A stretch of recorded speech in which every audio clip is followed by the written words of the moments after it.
खेल खेलना किसे नहीं भाता। हम सभी जब हमें समय मिलता है, जब भी अवसर मिलता है तो हम खेल खेलते हैं। अब जब भी खेलते हैं तो वहां दो प्रकार के लोग होते हैं, एक जो खेलते हैं, एक जो देखते हैं, जो दर्शक होते हैं, जो अपने पक्ष की विजय पर तालियां बजाते हैं, जो उनकी हार पर शोक मनाते हैं, टिप्पणियां करते हैं। जीतता कौन है? जीतता वो है जो खेलता है। अब चयन आपका है, आप क्या बनना चाहते हैं? क्या आप खिलाड़ी बनना चाहते हैं या आप दर्शक बनना चाहते हैं? यदि आपको विजय का आनंद लेना है, उस रोमांच को अनुभव करना है, तो खेलना पड़ेगा, मैदान में उतरना ही पड़ेगा, पराजय की संभावना के भय से लड़ना पड़ेगा, विपक्ष की ललकार को स्वीकारना पड़ेगा, खिलाड़ी बनना पड़ेगा, तभी जीतने की भी संभावना होती है। क्या है, दर्शक बन के टिप्पणी करना बड़ा ही सरल है, मैदान में उतरकर खेल खेलना अत्यंत कठिन। और यहां जो सरल है वो आपको विजय तक तो नहीं ले जाएगा। मनुष्य एक अत्यंत श्रेष्ठ कार्य कर पाता है, वो भूल पाता है, और ये वरदान से कम नहीं है। मनुष्य को किसी कारणवश जब अपने प्रियजनों से दूर जाना पड़ता है तब मन में दुख जागता है, वो उस दुख को भुला पाता है। कभी किसी संबंध से उसे वेदना मिलती है तो उस दुख को वो भुला पाता है। किंतु इस संसार का हर भाव, हर वस्तु भूलनी नहीं चाहिए।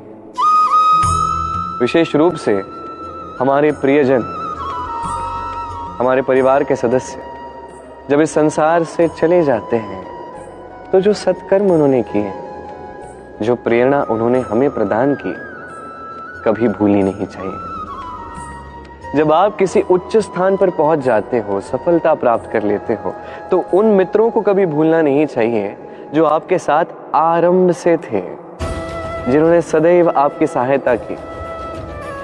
और सबसे महत्वपूर्ण, आपकी आयु चाहे जितनी भी बढ़ जाए, माता पिता को कभी मत भूलिए। अब कितने भी बड़े हो जाओ, उनके लिए तो संतान ही रहोगे, अनुभवों में भी उनसे छोटे ही रहेंगे।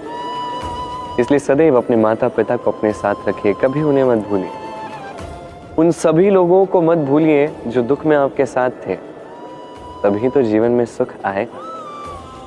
कभी किसी पक्षी को देखिए, जब वो अपनी पहली उड़ान भरता है, वो घोंसले से नीचे गिर जाता है, तब भी हार नहीं मानता, प्रयास करता है, करते रहता है, फड़फड़ाता है, और तब जाके उड़ना सीखता है।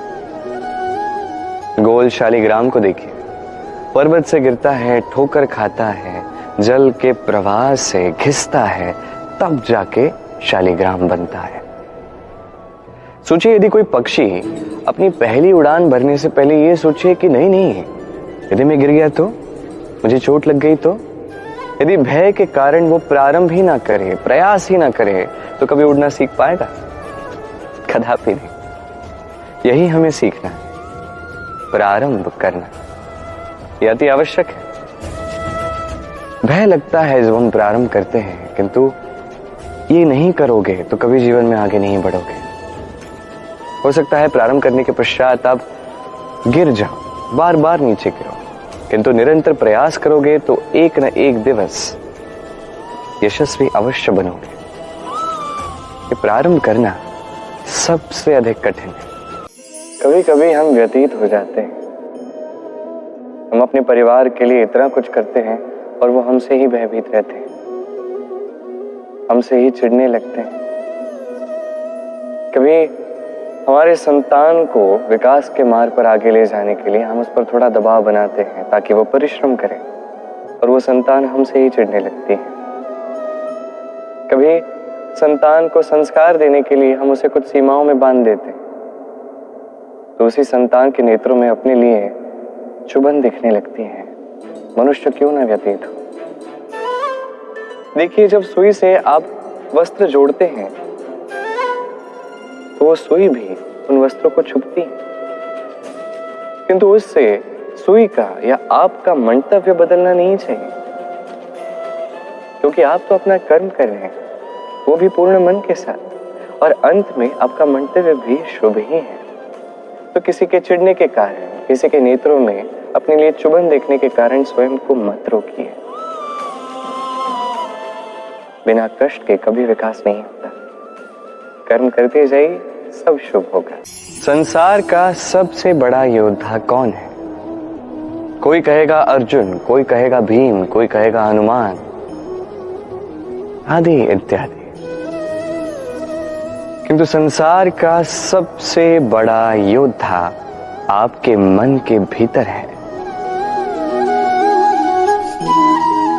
आपके मन में ही है। वो व्यक्ति सबसे ऊंची पदवी पाता है जो अपने भीतर की कमियां समझता है, अपने दोष समझता है, उनसे लड़ता है और उन पर विजय प्राप्त करता है। जो व्यक्ति ये सीख ले, जो व्यक्ति इस पर विजय प्राप्त कर ले, वही सबसे अधिक शक्तिशाली, सबसे अधिक वीर, सबसे अधिक पराक्रमी कहलाता है। हम सभी संसार को बदलना चाहते हैं। उसके लिए प्रथम पग आपको डालना है स्वयं को दोष मुक्त करके। यदि हर एक व्यक्ति अपने भीतर के दोष समझेगा और स्वयं को दोष मुक्त करेगा तो ये संसार अपने आप ही दोष मुक्त हो जाएगा। नहीं, यदि हम यात्रा के लिए जाना चाहें तो हम मुहूर्त निकालते हैं। कारण क्या है? उत्तर दिशा में हिमालय पर्वत होते हैं, जहां में जड़ी बूटियां मिलती हैं, जहां से पवित्र नदियां बहती हैं। वही दक्षिण में खारा विशाल सागर है। एक ऐसा स्थान भी है जहां लंकापति रावण रहते थे। और कदाचित इन्हीं कर्मों के कारण हमारा ऐसा दृष्टिकोण बनता है। तो आपके कर्म सदैव हो सके तो श्रेष्ठ ही रखिएगा, क्योंकि आपके कर्म केवल आपके लिए ही नहीं, जहां पे आप हैं, आपका कुल, आपका स्थान, आपकी दिशा, इन सब पर इनका प्रभाव पड़ता है। तो सदैव शुभ कर्म कीजिए और मेरे साथ प्रेम से कहिए राधे राधे।